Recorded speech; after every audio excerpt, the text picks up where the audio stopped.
Welcome back, everybody, to a special series within the Cash Compound podcast, coming to you with Jonah Dew and his guest from the Money Multiplier, Hannah Kessler.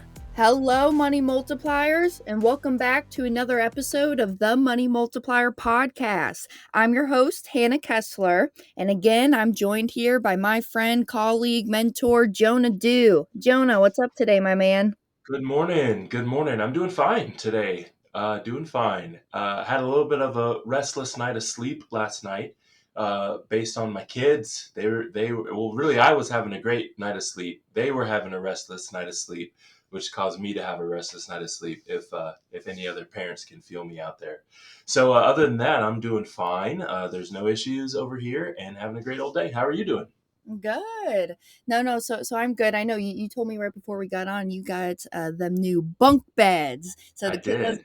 kiddos got new bunk beds that they're sleeping on. And actually myself, I'm actually spending my nights in the back of my van. So anyways, it's summertime, and usually in the summertime I like to bounce out of Florida because it's just way too dang hot down there in the south of Florida in the summertime of August. So I'm in the van. I'm in Kansas City today, heading up to the Idaho cabin.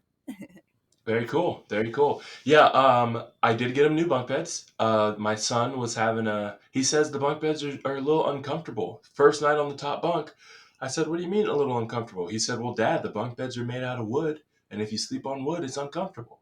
I said, you know what? That sounds about right. Sounds about right, man. But there's a mattress, so stay on the mattress. He'll be okay. But other than that, we're doing good. We're doing good. So, where are you now, Hannah? And how long is it going to take you to get up to Idaho? Yeah, I would say, well, really, we got, I know I'm meeting you, Jonah, next week or the week after or so in Indy. So we'll meet out there in Indianapolis. I say by the end of August, because I just got some trips and folks to meet and people to serve in the meantime.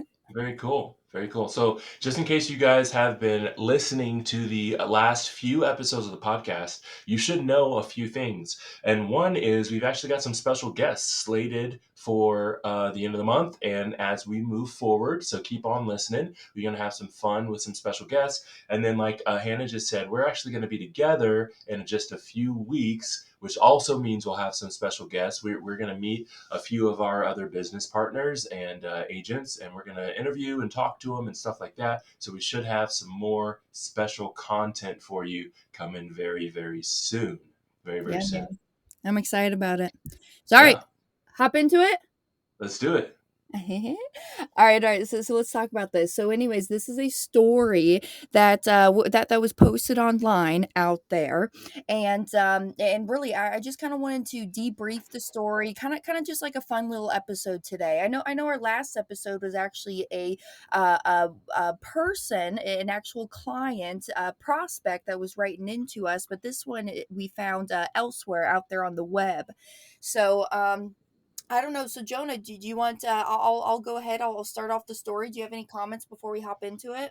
Yeah, no, I think just like you said, it sounds great. Let's dissect it kind of line by line as we can. If there's something to dissect, we'll throw in our 2 cents about using infinite banking concept policies and privatized banking concept policies, and also some personal stories that have happened to us on this particular topic. So I think we're going to be in great shape as we walk through it. I think it'll be fun. So, Hannah, I think you're up first. Why don't you get into it?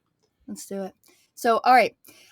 So here we go. So this is a 48-year-old male. So I have a son that graduated his year from high school. So this year from high school. My wife and I started his college fund the minute we found out she was pregnant. Since we make good money in the mid six figures, his college fund currently has almost 400,000 in it. Nice. Okay. We have never told our son what to do with his life. We may have guided his decisions as any good parent would and should, but since he was still young, we let him make his own decisions. We also never expected academic excellence or forced him into sports or artistic activities. Now that he has graduated high school, he says that he does not want to go to college. We said as long as he was sure he could do whatever he wanted. He refused trade school too. He also did not want to go work with us in our business. He said that he planned to use his college fund to start a business of his own. I said that I will allow it only if he takes some business management, accounting, and law classes in the nearby community college. I said that I would pay them out of pocket and not from the fund. And then I would expect a well made business plan before I would give him the money. My wife agrees 100%. However, there's some hostility going on because he thinks we are holding his college fund hostage to make him do what we want. We think we are just doing what is best to make sure his business succeeds. Am I wrong for doing this? All right, let's dive into it. So I wanted to go back to kind of the first kind of line item that he mentions. He says, we started the college fund the minute we found out that she was pregnant. We make good money. His college fund currently has almost $400,000 in it.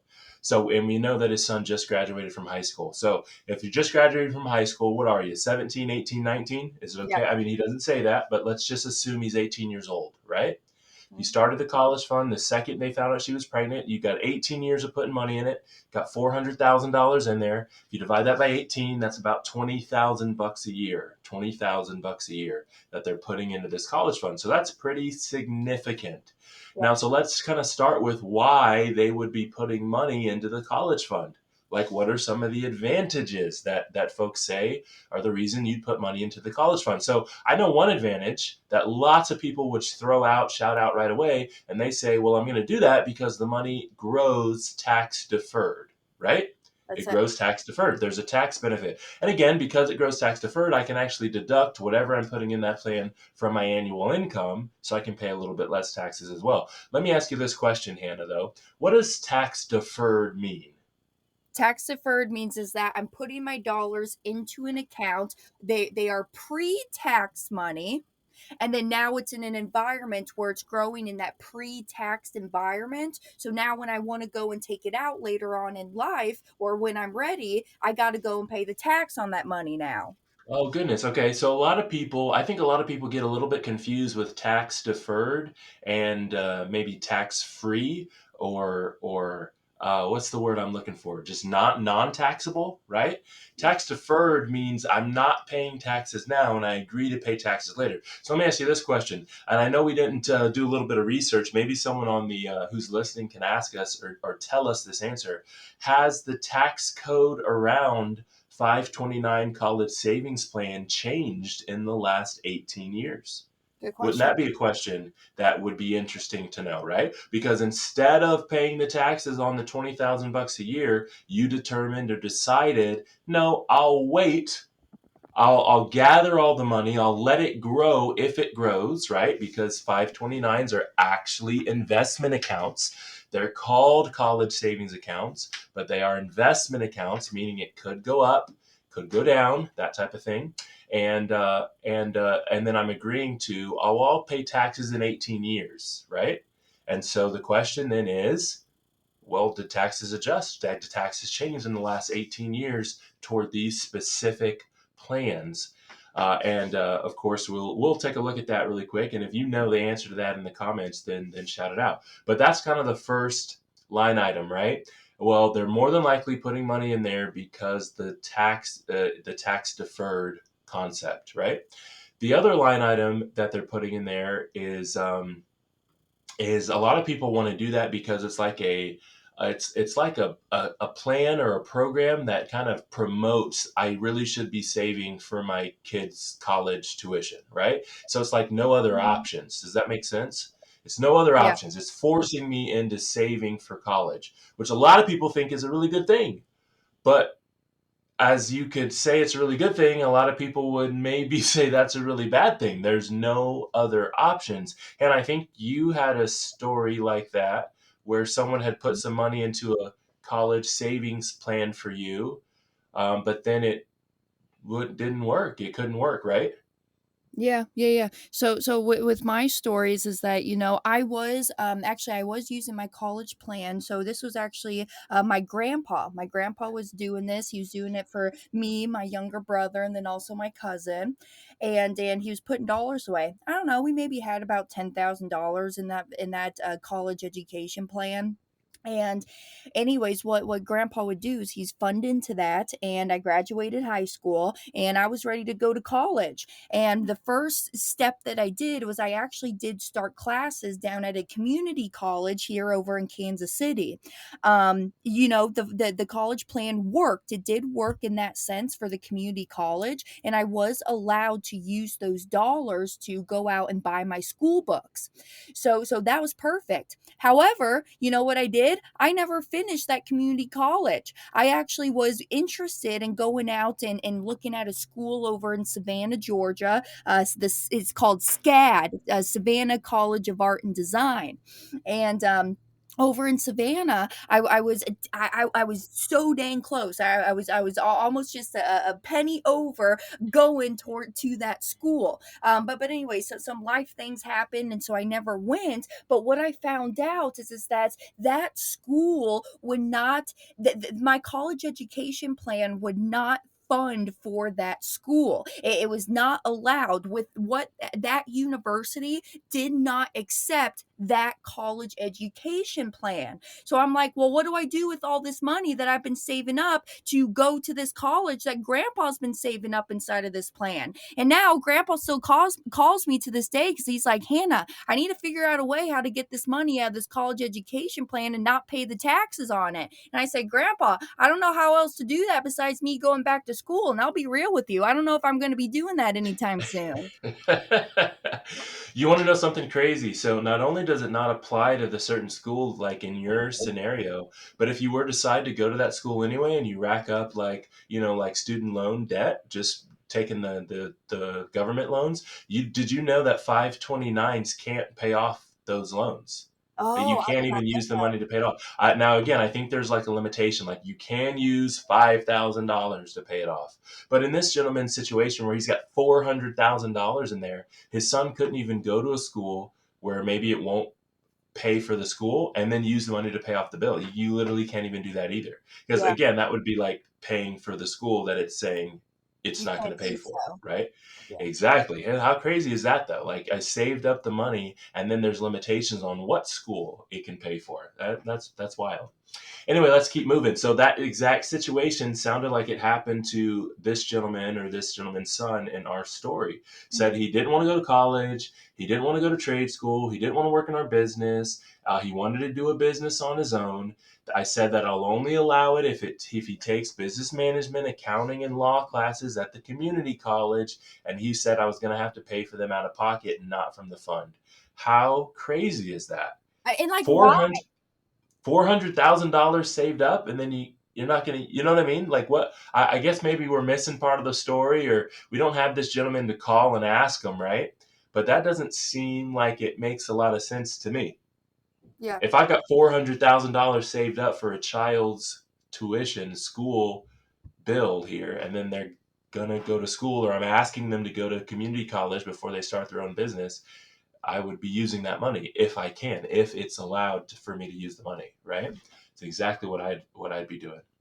Okay, so here's the question: what options, if any, Hannah? Do you know of any options that this gentleman would have, or that you, like in your case, your grandpa would have, to get the money out of this plan if the person who it's for, the beneficiary who it's for, decides not to go to school or wants to do something else? Yeah, honestly, no. I mean, grandpa, what he had to do is he just pulled the money out and had to pay the tax on that money. I don't know That's if right. I don't know if there's any penalties if you just pull it out and you don't use that for the college plan. I bet it's just the taxes that you're hit with. But grandpa had to pull it out and you cut that plan off. And in my opinion as well, that's why what we teach is so dang important in the infinite banking concept, because in my opinion, when if if I have children, I don't know, I don't want to say when, if I have children, that I don't know if I will use these college education plans to store money away to not be in control of. Inside of my banking system, I can use that money forever for whatever X, Y, and Z reason I want to use it for. If I want to go to law school or business school, or if I want to go to surf school, I'm allowed to use my policy for anything that I want to do. I mean, really, that's why Nelson calls it the infinite banking concept. So in my grand idea, I would have, if I was this gentleman, the parent of this high school graduate, what I would have personally done is putting in 20,000 a year into my banking system. Hey, maybe I've been using my banking system over the course of that time that they were in school, but then once they graduate, I now have this cash bucket that, all right, son, if you want to go do this, we can use this because I have this set aside funds just for this. And maybe as I'm talking out loud, maybe that the dad is just so honed in on, well, my son has to use this for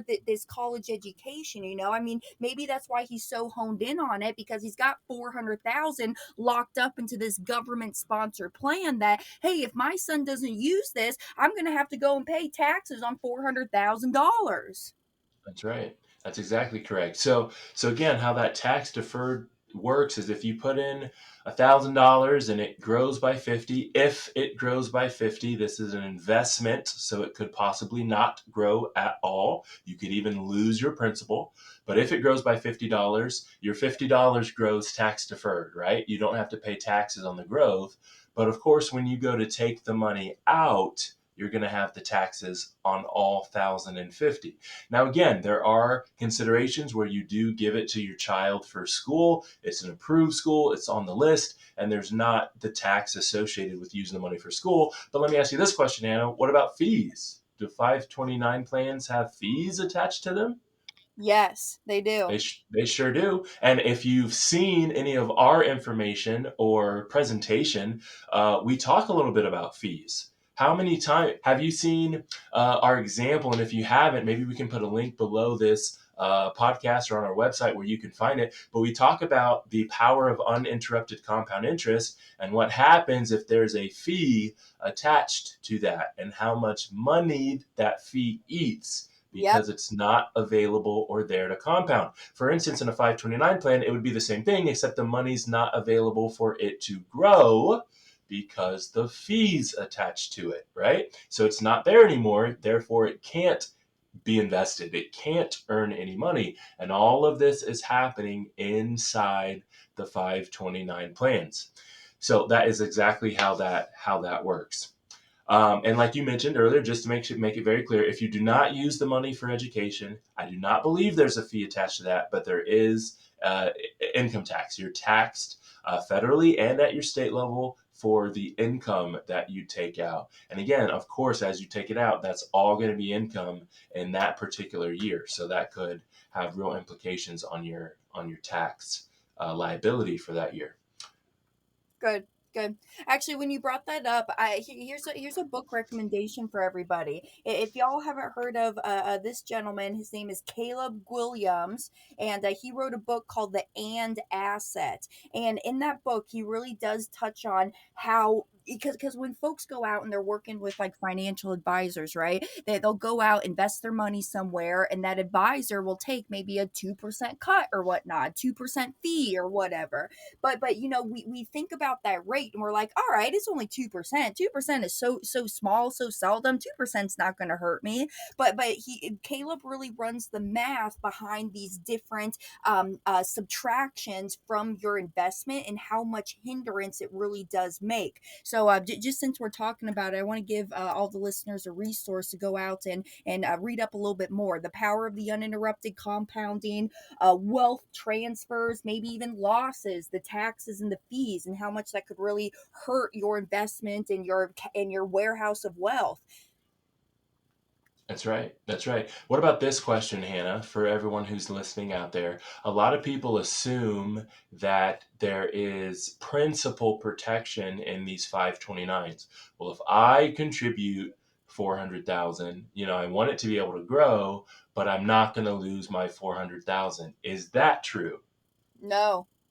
Nope, sure isn't. Because even though it's called a savings plan, it's actually built on an investment chassis. It's an investment that you're putting the money into. It's the same type of situation we chatted about a few weeks ago when we talked about qualified plans for retirement. They call them retirement savings accounts, savings plans. But it's not saving, it's an investment, which means you've got the ability to lose the principal, Yep. right? You can lose the principal. Same thing's going on here in the 529. What about guaranteed growth? I'm going to put it in here because I know it's going to go up, right? Guaranteed growth, or I'm going to have guaranteed, interest or earnings or anything like that. Any of that going on in 529s? Nope, not at all. Nothing, right? If you really think about it, the question is, what if there was another option? So this is, of course, the big caveat. If there was another option where you would have principal protection, so I can't lose the money I put in, you would have guaranteed growth. When my child turns 18, they can use the money for school or anything else that they might want to use it for. Not to mention, I've got tax deferred growth and tax free withdrawal. So deferred means push it off to another spot, but if I've got it tax free, that means I'm never going to have to pay it, right? Mm-hmm. So I've got all those tax savings. Not to mention, I've got protection from creditors just in case something happens and we're getting sued. And those 18 years, we're waiting for them to go to college, right? Not to mention, I've got unlimited contributions. I can put as much money as I want in the planner program, which is not available for 529. If you had those two options, this other magical place to put the money where all this was true, and then a 529 plan where you could very possibly be limited, have tax implications, lose your principal, which one would you choose? That's the important aspect, right? That's the Yeah. question. Which one would you choose? And I'm not sure that anyone that made the decision sitting down 18 years ago, I want to make sure I've got the money for my child when they hit that age to do what they want to be able to do, chooses the 529. However, that's what lots and lots of folks are choosing because they don't realize that there are other options. There is a different way to do things, and it's the way that Nelson Nash taught. It's becoming your own banker. Therefore, you can use the bank, your own private bank, to finance the things that come up and happen in your life. And that's what we wanted to hit on in this episode. The 529 plan versus the privatized infinite bank. There's just such big differences. There's such big ways that you can make the money move and work for you instead of being stuck under someone else's control and rules and regulations. Oh, that was perfect. That was perfect. No, I have nothing else to add. I think I'm ready to kind of talk about where we're going to be at this next coming up month. What do we got, Jonah? Nice, What's let's on the do it. schedule? Yeah, I think Brent Kessler himself, the man, the myth, the legend, Mr. Money Mentor, will be in Wisconsin on August. Is it August 10th? Is it today? Yeah, he's flying Oh, out. it's today. Okay. So if you listen to the last few episodes, you can make it. I think this episode will officially come out after the fact, but the last few episodes we were announcing. So today and tomorrow, Appleton, Wisconsin, and Kenosha, Wisconsin. The Banking Bros, which is myself, Jonah Dew, and my brother Jeremiah Dew, will be live in person teaching about banking in Greenville, South Carolina on August 28th. Those are the August events. And we've got the list of September events coming up very, very shortly, which we'll walk you through and talk you through and make sure that if you're in the area, you can absolutely attend. And let me add as well, you can always find our future events. They'll be posted up on the website, www.themoneymultiplier.com. And as well, if this is kind of one of your first episodes that you're listening to of the Money Multiplier podcast, and you're sitting here thinking to yourself, Hannah, what is infinite banking? What is this Nelson Nash guy? And what is becoming your own banker? So go to the website, and up there on our resources, click on presentation, and that will really start you the foundation knowledge of why we're doing this concept, how we're doing it, etc. So go there to go find more, and we'll catch you next time on the next episode. Thanks for listening.